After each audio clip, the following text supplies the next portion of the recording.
¿Estáis preparados y preparadas? Pues vamos allá. En 3, 2, 1. Bienvenidos y bienvenidas al podcast El Derecho y el Revés, la ley como nunca antes te la han contado, locutado por Daniela y John, donde vamos a abordar las últimas novedades legislativas que os van a ayudar con el estudio de vuestras asignaturas. Vamos a por ello. Hola, bienvenidos al podcast El Derecho y el Revés, la ley como nunca antes te la habían contado. En el episodio de hoy tenemos con nosotros a la profesora Laura Fernández Echegaray, que ya os adelantamos que probablemente nos entre un poquito la risa, porque cuando trabajamos juntos pues nos pegan ataques de risa esporádicos, ¿vale? Pero bueno, vamos a intentar hacerlo con humor al mismo tiempo que podemos transmitiros en qué va a consistir el tema del que vamos a tratar hoy, que es un derecho fundamental, que es un tema fundamental para el derecho civil. Estamos hablando de las garantías de cumplimiento de las obligaciones y más concretamente de una de ellas, del contrato de fianza. Si alguna vez os habéis preguntado pues, cómo los acreedores pueden asegurar que los deudores cumplan con sus compromisos, pues quedaros a ver este video podcast y tendréis una buena información. Vamos a hablar de las diferentes formas en las que el deudor puede garantizar sus obligaciones y cómo las partes involucradas en un contrato pueden protegerse en caso de incumplimiento. Dicho esto, vamos a comenzar con la entrevista y vamos a empezar por entender qué es la responsabilidad del deudor. ¿Qué nos puedes decir de esto, Laura? Bueno, en realidad es el punto de partida del que arranca todo, ¿no? La conexión que existe entre deuda y esa responsabilidad, que no es otra cosa que cuando el deudor no cumple con su obligación, pues evidentemente se convierte en responsable de ese cumplimiento, no solo con los bienes presentes que pueda tener en ese momento en su patrimonio, sino con los bienes que vaya a adquirir en el futuro. Y esto responde pues, a un principio básico del derecho civil patrimonial de nuestro ordenamiento jurídico, que está en el artículo 1911 y que es la responsabilidad universal del deudor. ¿Y qué es lo que significa esto de la responsabilidad universal del deudor? Ante el incumplimiento de una obligación, cuando nosotros tenemos una deuda, esto supone que el acreedor, el que tiene ese derecho de crédito frente a este deudor, pues lo que puede hacer es recurrir a todo el patrimonio, como he dicho antes, de los bienes que encontramos en este futuro o en el presente, los que vaya incluso adquiriendo en el futuro. ¿Para qué? Pues para cumplir con esa obligación a la que se ha comprometido. ¿Qué ocurre? Pues que muchas veces el patrimonio de ese deudor pues no resulta suficiente para poder cubrir esa deuda. Y aquí viene el tema del que vamos a hablar hoy. ¿Y qué es lo que pasa en ese caso de que deba algo y no tenga suficientes medios para... Sí, bueno, como mecanismo preventivo, cuando alguien va a dar un préstamo a otra persona, pues por ejemplo el banco, cuando te va a dar un préstamo personal o una hipoteca, bueno, pues te va a dejar un dinero, el banco como acreedor lo que tiene que es la posibilidad, bueno, pues de intentar afianzar sobre qué va a cobrar esa deuda en caso de que el deudor incumpla. Es decir, el acreedor lo que quiere es ampliar la garantía patrimonial sobre la que va a poder dirigirse en caso de incumplimiento. Y es aquí donde entra el tema de las garantías. Las garantías del pago, del cumplimiento.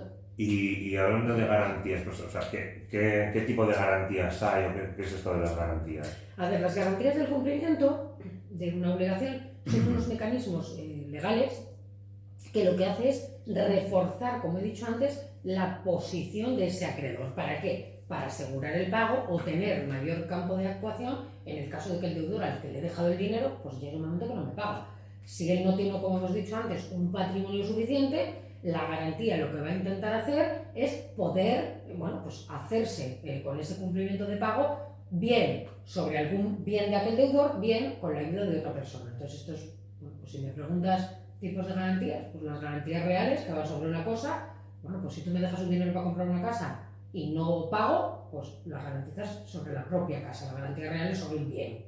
Pero luego tenemos, del que hablamos hoy, es una forma de garantía personal, como puede ser la fianza, que lo que hace es, ¿tú no tienes patrimonio suficiente? Bueno, pues señálame a otra persona que en caso de que tú no cumplas pueda garantizarme que sí tiene patrimonio. Y así funcionan las garantías personales. Bien, bueno, pues como habíamos adelantado al comienzo del episodio y como nos acaba de mencionar, Laura, dijimos que nos íbamos a centrar en una de las garantías concretas, que es la fianza o el contrato de fianza. De esto, ¿qué es lo que nos puedes decir del contrato de fianza? A ver, la figura de la fianza es un mecanismo jurídico que tiene bastante presencia en el tráfico actual, sobre todo en el tráfico bancario. Y es clave para entender, bueno, pues, cómo las personas pueden garantizar ante la persona que les va a dejar o entidad un dinero, cómo pueden garantizar el cumplimiento de sus obligaciones, y lleva pues una serie de implicaciones tanto como para el acreedor, para el deudor o en este caso para la figura del fiador. A ver, el ejemplo típico que podemos tener aquí es cuando yo necesito un dinero, yo no lo tengo, ¿a quién se lo pido?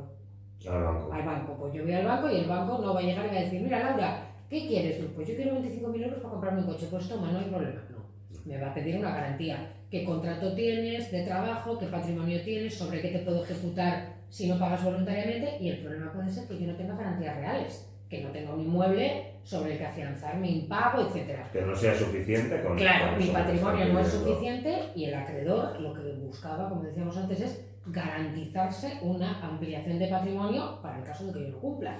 Y ahí es, como digo, donde entra el caso de la fianza, que como garantía personal lo que me permite el banco es decirme, vale, no tienes sobre qué garantizar realmente la deuda, tráeme a una persona y en el caso de que tú no pagues, que se ponga como fiador y en ese caso vamos a ir a por sus bienes, que previamente me tendrá que acreditar que tiene, claro. Entonces, bueno, pues en esto consiste básicamente la fianza. Y bueno, aunque hay varios tipos de fianza y no nos podemos detener ahora a explicarles todos, porque si no el podcast nos duraría una hora, ¿cuáles son los más comunes, el tipo de fianza más común que hay? A ver, el tipo de fianza en el que yo me voy a centrar es la fianza convencional, que no deja de ser, pues, bueno, pues es una situación que deriva de la autonomía privada, como cualquier contrato, con las cláusulas que en ese contrato de fianza quieran establecer las partes. Llegan a esas cláusulas de mutuo acuerdo. Para ello, ¿qué cláusulas pueden poner? Pues, por ejemplo, la fianza convencional puede ser gratuita o puede ser onerosa. Es decir, bueno, yo me presento aquí como tu fiador, pero a cambio de cubrirte tu garantía patrimonial, voy a recibir un dinero. O la gratuita, que es la que no recibo nada, y es la que estoy poniendo, por ejemplo, si yo no me dan los 25.000 de los que estábamos hablando para comprarme un coche, no tengo bienes suficientes, pues viene mi padre. Mi padre no me va a... Puede sí. Puede que sí, pero bueno, lo común sería, claro, un tipo de fianza convencional que pactamos las partes y sería un poco, pues, gratuita. Bueno, aparte de gratuita o onerosa, como has dicho, ¿qué otras características tendría así el contrato de fianza en sí? A ver, el contrato de fianza en realidad es un contrato accesorio. ¿Por qué? Porque vamos a seguir con este ejemplo que estábamos poniendo. Si yo voy a ese banco y les pido los 25.000 para comprarme el coche, yo en realidad estoy obligándome principalmente a devolver esos 25.000, generalmente con unos intereses, que es lo que gana el banco. Eso sería un contrato de préstamo. El hecho de que venga mi padre a fianzarme para el caso de que yo no pague, que le puedan atacar a él, es un contrato accesorio. Esto implica que si el contrato principal, que es el de préstamo, es nulo, arrastra el de la fianza, ¿vale? No quiere decir que si la fianza sea nula, arrastra el del préstamo, debe tener que seguir comprometida al pago. Y otra de las características que puede ser principales es que la fianza, en principio, y digo en principio porque luego veremos qué tipos de fianza hay, es subsidiaria. Es decir, solo pueden perseguir a los bienes del fiador en el caso de que se haya producido el incumplimiento del deudor. Esas son... O sea, no se puede atacar directamente al deudor, sino que una vez que el deudor no cumpla es cuando podemos decir, ¡hey, fiador! Con una fianza pura, que veremos que ahora existe otro tipo de situaciones, no, es subsidiario. Vale. Primero agotas, voy a perseguir los bienes del deudor que no me ha pagado voluntariamente, cuando ya veamos la insolvencia o que no puedo cubrir la deuda, entonces podría atacar el patrimonio del fiador. Y otra cosa, en el ejemplo que has puesto del coche, que pides el préstamo y va tu padre y se ofrece como fiador. ¿Cabe la posibilidad de que haya más de un fiador? O sea, que por ejemplo también quiera tu madre o tu tío o un amigo o tu hermano también ser, no sé si se dice así, cofiador. Sí, efectivamente, se dice confianza, es la confianza. Hay varios fiadores que actúan paralelamente y entonces en este caso, a ver, puede ocurrir que yo quiera los 25.000 y el patrimonio de mi padre pues tampoco sea suficiente para cubrirme, entonces dicen, bueno, el de mis padres, mi padre tiene un patrimonio, mi madre tiene otro, y entonces son cofiadores, a la par. A ver, en principio la regla de la cofianza es que cada uno es responsable proporcionalmente de esos 25.000 euros. Tendríamos después, como veremos, otras situaciones que puede ser la confianza solidaria, es decir, no, el banco lo que quiere, daros cuenta, es afianzar y acrecentar el patrimonio sobre el que atacarlo. Que será lo más habitual. Claro, el mecanismo de la solidaridad es lo que te están exigiendo prácticamente en todos, hoy en día. Pero sí existe esa confianza de varios fiadores y luego existe incluso la subfianza, es decir, que haya un fiador del fiador, pero esto es de manera sucesiva. Sí. Primero el deudor, que no paga, viene el fiador 1, y si el fiador 1 no viene, viene el fiador 2. Sí, esto también se permite. Y a ver, hemos hablado el caso que hemos puesto del contrato de préstamo que se presta la fianza, pero ¿es la única obligación que puede afianzarse o hay otro tipo de obligaciones que se permita afianzar? A ver, el Código Civil en el artículo 1824 lo que dice es que para que exista un contrato de fianza es inevitable que exista la obligación, vamos a llamarla principal, el préstamo, por ejemplo, en este caso. No puede existir por sí sola, ¿no?, esta garantía personal. Hemos dicho que si la obligación principal es nula, arrastra, ¿no?, a la accesoria, que es el contrato de fianza. Pero no al revés. Pero no al revés. Y se pueden afianzar en principio todo tipo de obligaciones. Sabemos que hay obligaciones de dar, de hacer o de no hacer. La más típica es la obligación de dar pecuniaria, que consiste en dinero. Y bueno, existe también incluso lo que se llama la fianza ómnibus, que es que una persona se pueda establecer como fiador de otra, incluso para las deudas que vaya a tener en el futuro, o una parte de ellas, o las que deriven de un negocio, etcétera, etcétera. O sea que sí, existen varios tipos de fianza. Sí. Mucha confianza tiene que haber ahí, ¿eh? Mucha. Y bueno, una vez que hemos visto pues, que puede haber cofiadores, las características, los tipos, que el más común es el convencional, ¿cómo se constituiría esta fianza? ¿Tiene requisitos a solemnitate como otros contratos? ¿No los tienen? Explícanos un poquito. A ver, lo que tenemos que tener claro es que el contrato de fianza o la fianza no se presume, tiene que ser expresa, ¿vale? Tiene que estar constatado.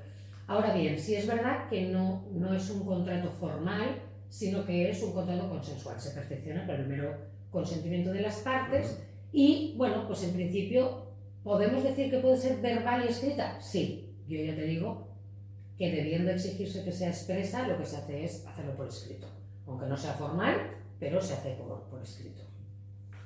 Muy bien, pero a ver, con lo que hemos visto hasta ahora, yo como fiador tendría que estar muy convencido de que esa persona va a pagar, porque no sé, es una figura como que no la veo rentable. Entonces entiendo que habrá algún tipo de garantía o de beneficio si yo me ofrezco como fiador, ¿no? Más que de beneficio, porque de beneficio podríamos entender la remuneración que hemos dicho antes, ¿no? Pero, bueno, generalmente, si es con personas que conocemos, que arriesgan por nosotros, que suelen ser pues, padres, el cónyuge, bueno, pues estas cosas, generalmente no es que tenga una serie de beneficios, pero sí es verdad que la ley lo que hace es establecer una serie de protecciones para el fiador. Uno de los beneficios legales, bueno, pues por excelencia del contrato de fianza, es el llamado beneficio de exclusión. Esto en lo que consiste es un beneficio que se le da al fiador para que, en el caso de que el acreedor que le reclama mal, porque igual no ha aplicado ese banco toda la diligencia y entiende que ese deudor es insolvente, no tiene bienes y por lo tanto le llega el momento de ir contra el fiador. Pero el fiador, que volvemos a decir, suele tener contacto, ser del entorno, al menos, entre el deudor principal, sabe que eso no es así, sabe que tiene bienes. Este beneficio de exclusión consiste en que el fiador le pueda decir al acreedor: mire, acreedor, le voy a señalar este bien, este y este que tiene el deudor. Haga usted el favor de embargarlo, de perseguirlo, etcétera, etcétera.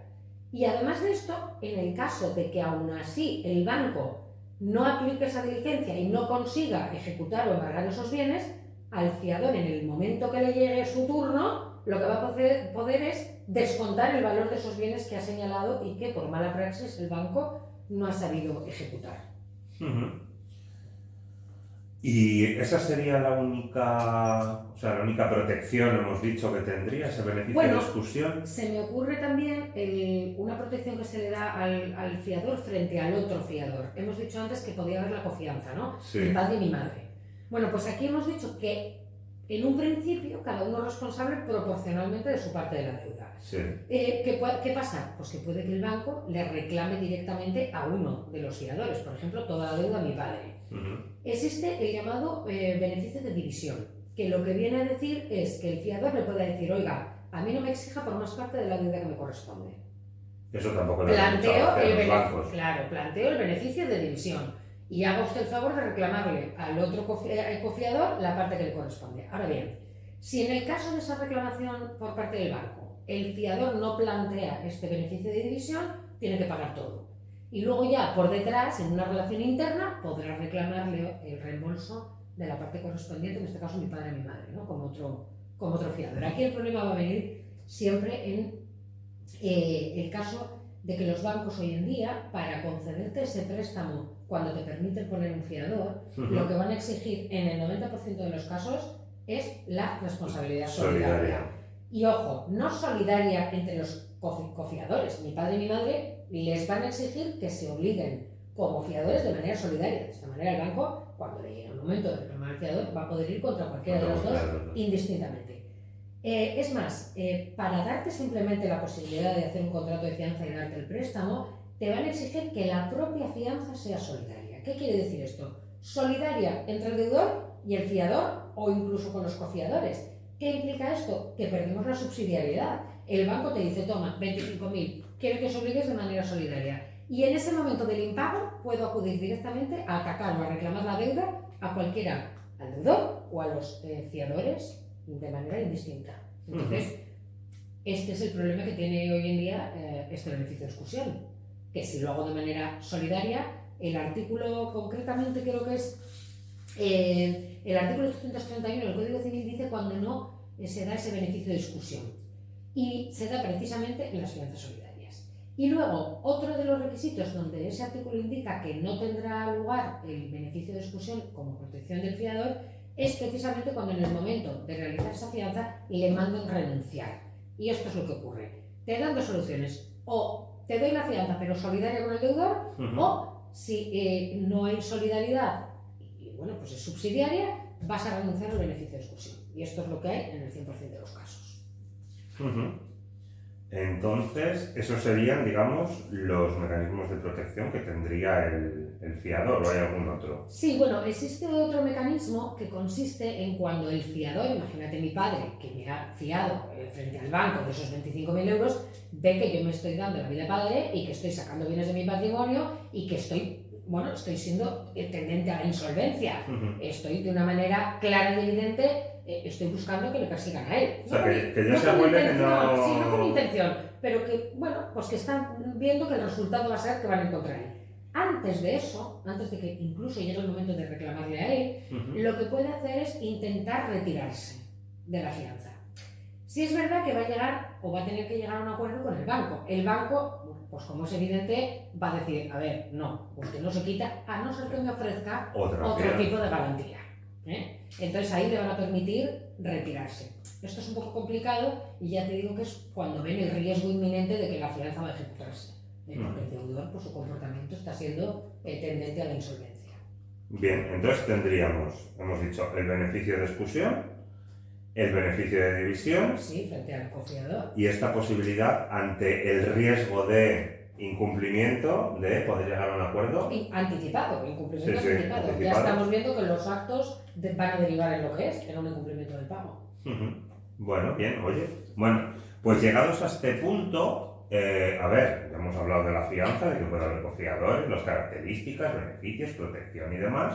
Pero claro, la fianza no será eterna, tendrá un momento de extinción, ¿vale? O sea, habrá unas causas de extinción, como tienen todos los contratos en derecho civil. Sí. Bueno, ¿cuáles serían? Aquí si atendemos al artículo correspondiente del Código Civil que habla de cuándo se extinguen las obligaciones, podemos aplicarlo en cierta parte, porque se extinguen cuando pagas o cumples.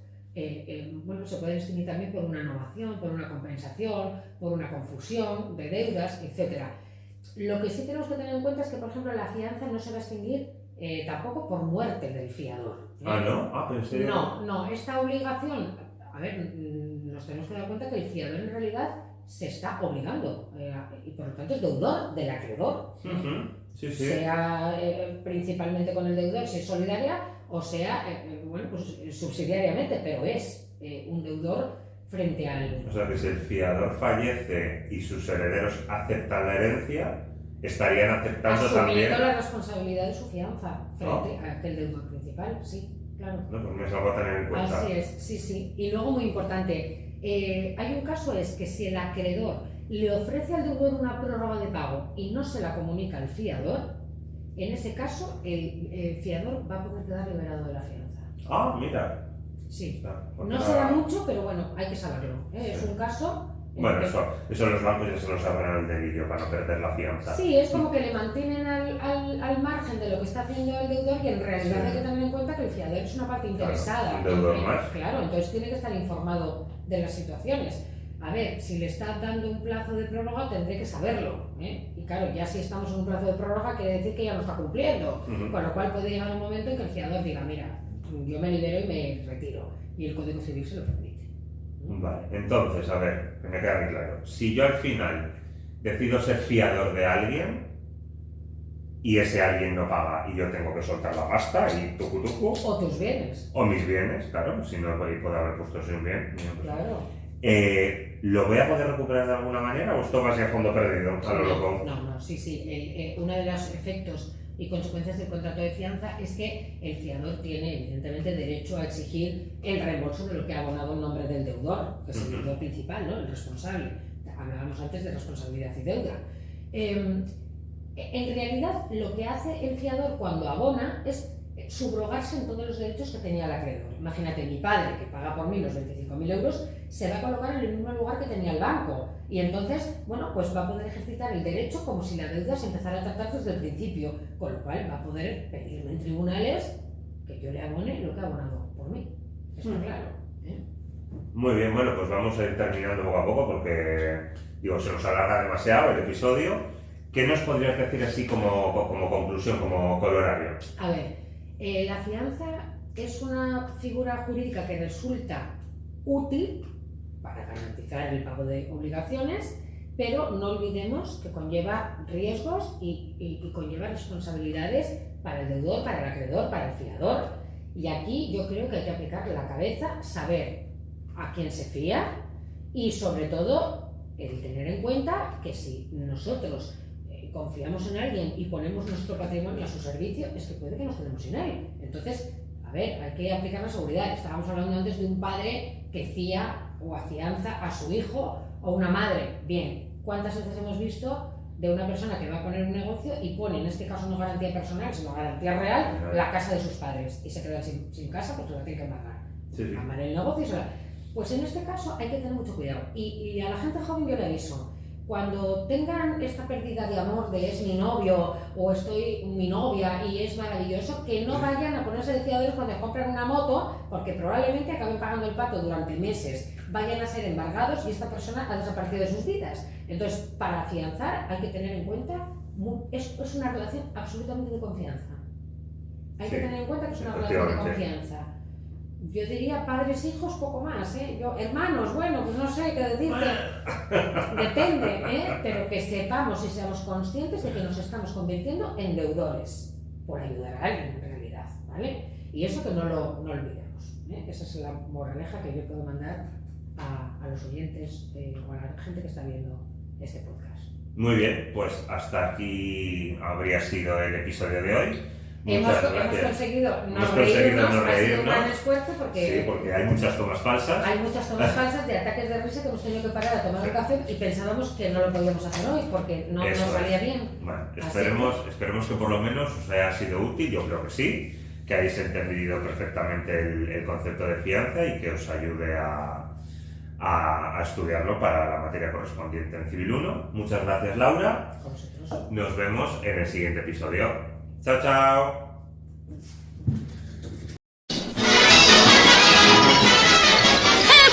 Eso es todo, amigos.